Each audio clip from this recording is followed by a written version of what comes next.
And hello good people of the internet, it is I, Tommy Kelly. This is Adventures in Woo-Boo. This episode, as part of the weekly reading that we do, I'm going to do some more from Advanced Magick for Beginners by Alan Chapman. One of my favourite books, as you may have noticed. So this is going to be chapter 6, A Model Magician, or How to Believe. A popular aesthetic in occultism at the moment is science. Making magic look scientific is easy. 1. Come up with an explanation for how magic works and call it a model or theory. For instance, chaos magic becomes chaos magic theory, or the belief in spirits is referred to as the spirit model. 2.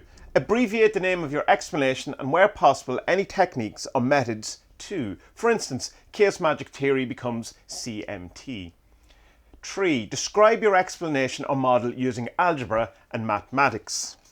4. Reference scientific principles from a branch of science, such as quantum mechanics, in your rituals. 5. Describe magic using scientific jargon and terminology. Magic is a technology or an act of meta-programming. There are many more methods, such as referring to magical texts as papers, but I'm sure you can come up with further examples should you wish to work with scientific aesthetics. Remember, the scientific aesthetic is not the same thing as the scientific method. As stated earlier, we can apply the scientific method to magic, and it must be applied for it to be science. But the scientific method is not the current culture of science. Dressing in a white lab coat using specialist jargon to describe the scientific method, or investing belief in the current favoured theory or model for quantum effects, does not make you a scientist. However, just because something is an aesthetic doesn't mean it is wrong or useless. The question isn't, is it correct, but does my magic look scientific? Float my boat. Culture vulture. Beyond culture then, to what extent are explanations of models useful for the magician? It has often been assumed that working with different models of magic is beneficial to the magician, as it demonstrates the arbitrary nature of any viewpoint and allows the magician to use belief as a tool for creating magical effects. This is referred to as belief shifting. However, there's a big difference between using a belief or model and adopting a belief or as an explanation. Explanation provides an intellectual understanding of a subject. It changes nothing but the intellectual viewpoint of the person adopting the explanation. This is evident by the ease at which you can change your mind and adopt a new explanation, and the reason why so many people talk about conditioning and yet act exactly the same as everybody else. Preferring one explanation to another for a couple of weeks is not belief shifting. If you wish to change your experience of viewpoint, then you need to actually experience a different viewpoint or model as an aesthetic within a magical act. For a model to be of any use at all, it must cease being an explanation and become an actual event. Chapter 4 tells you how to do this in terms of the arbitrary ritual outline, but a much simpler way is literally to say that if you want to make an idea or belief true, you need simply to act on it.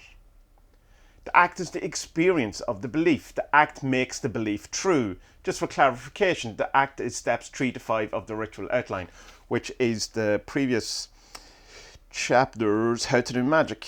Now, if I can go back, I will just go quick because it's 5 points, very easy.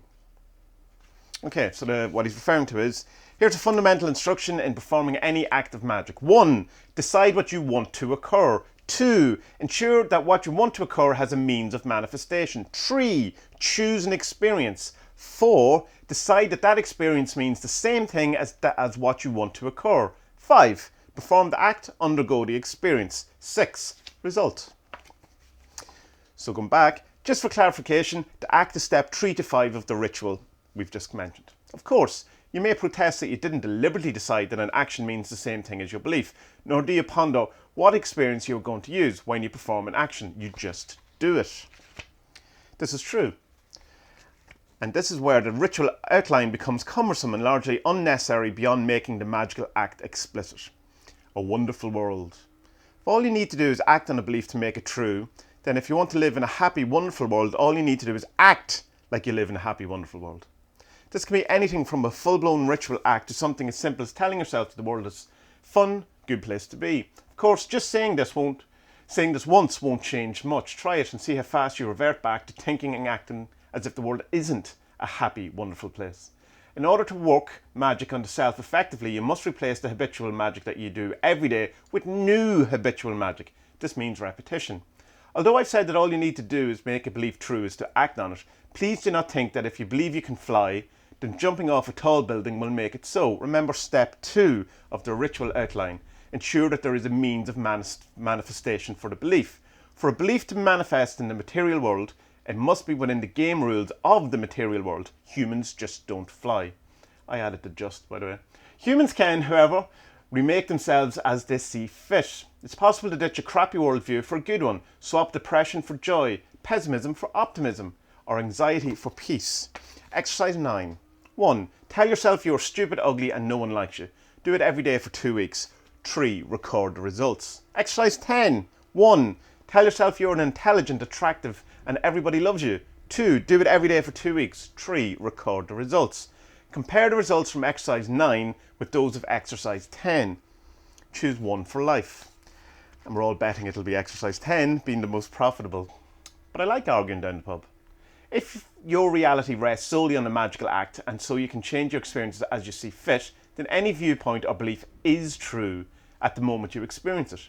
To argue about how magic actually works, as if the truth is not in the experience itself, is indicative of a failure to understand magic.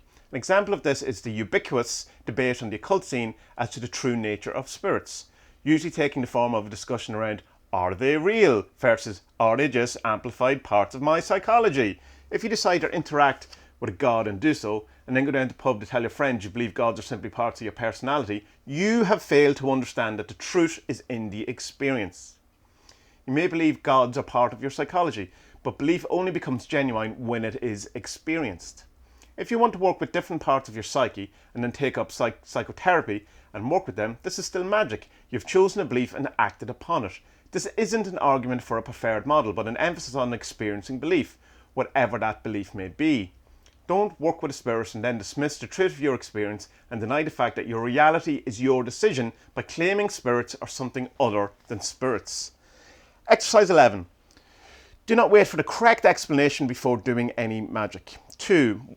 Whether in the ritual space or not, choose a belief and act on it. Choose a belief that doesn't necessarily necessitate hurting or killing anyone, believing that your mother has been replaced by an alien bent on world domination. Also, neither are very healthy. A good example might be deciding to believe in God and acting on it by going to church or praying every day.